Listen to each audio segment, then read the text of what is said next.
آج کی میری تقریر کا موضوع ہے صلاح، رہنمائی اور ہدایت کا راستہ۔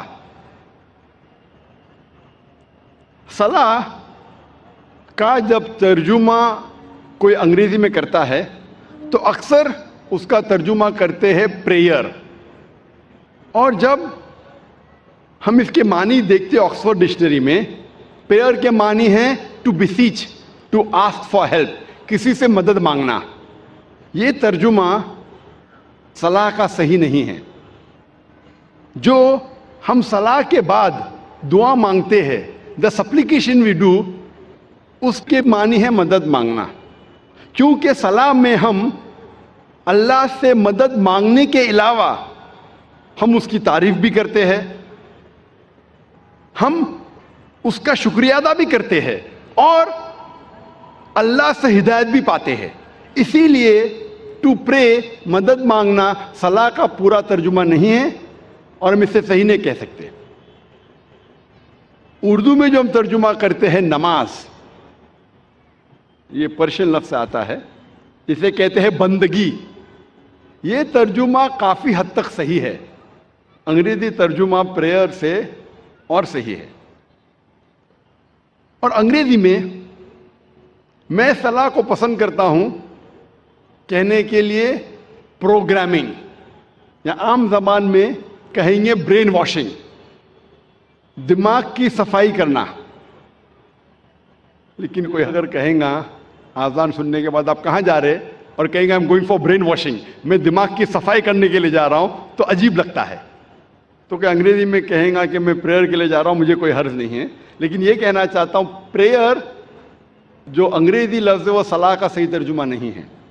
میں پسند کرتا ہوں کہنے کے لیے پروگرامنگ ٹورڈز رائچسنس، یا صلاح رہنمائی اور ہدایت کا راستہ ہے، کیونکہ صلاح میں اللہ سے مدد مانگنے کے علاوہ ہم اس کا شکریہ ادا بھی کرتے ہیں، ہم اس کی تعریف بھی کرتے ہیں اور اس سے ہدایت اور رہنمائی بھی پاتے ہیں۔ جب بھی ہم یہ لفظ پروگرامنگ سنتے ہیں، فوراً ہمارے دماغ میں کمپیوٹر آ جاتا ہے۔ اگر آپ مجھے اجازت دیں گے کہ میں انسان کو ایک مشین کہوں، تو مجھے یہ کہنا پڑے گا کہ انسان دنیا کی سب سے بہترین مشین ہے، انسان دنیا کی سب سے بہترین کمپیوٹر ہے۔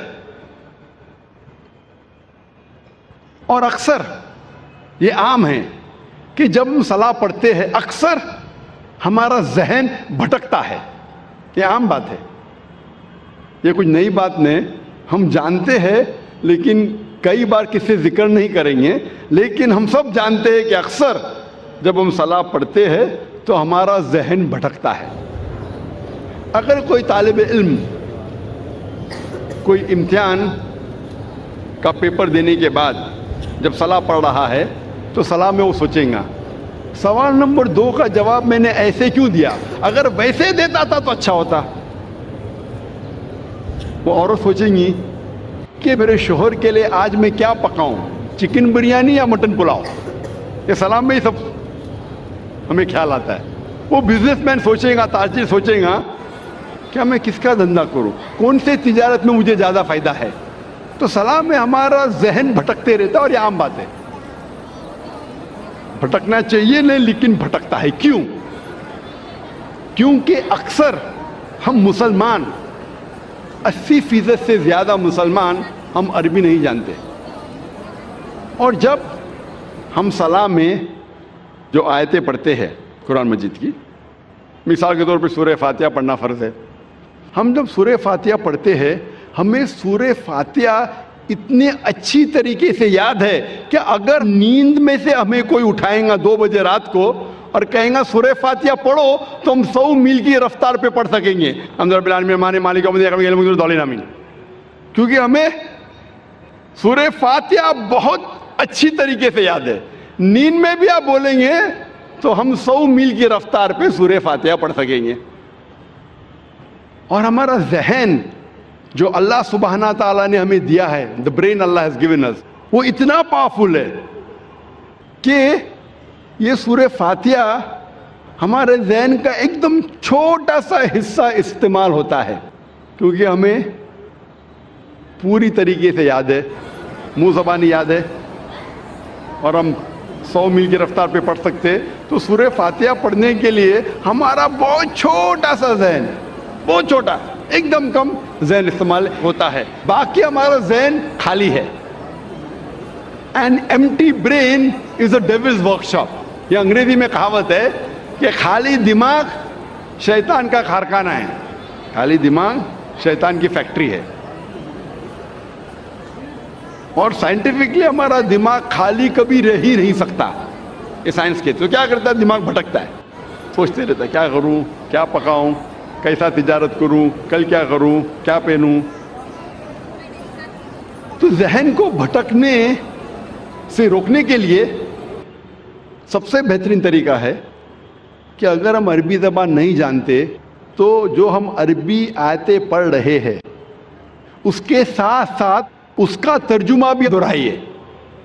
ذہن میں عربی آیتوں کے ساتھ ذہن کے پیچھے at the back of your mind ہم اس کی معنی بھی دہرائے.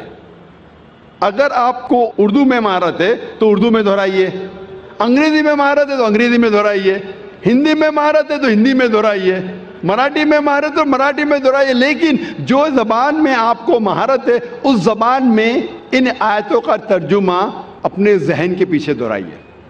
تو اگر ہم ترجمہ یاد کریں گے جو ہم آیتیں پڑھ رہے ہیں، اور جیسے میں نے فرمایا کہ سورہ فاتحہ پڑھنا فرض ہے اور ہم سلام میں پڑھتے الحمدللہ رب العالمین، ساری تعریفیں اللہ کی ہے جو رب ہے سارے عالمین کا، الرحمن الرحیم جو رحمان اور رحیم ہے، مالک یوم الدین جو مالک ہے قیامت کے دن کا، ایاک نعبد و ایاک نستعین ہم تیری عبادت کرتے ہیں اور تجھی سے مانگتے ہیں، اہدنا الصراط المستقیم ہمیں سیدھا راستہ دکھا، صراط الذین انعمت علیہم غیر المغضوب علیہم ولا الضالین وہ راستہ جن لوگوں پہ تو نے انعام فرمایا اور جو بھٹکے ہوئے نہیں ہیں.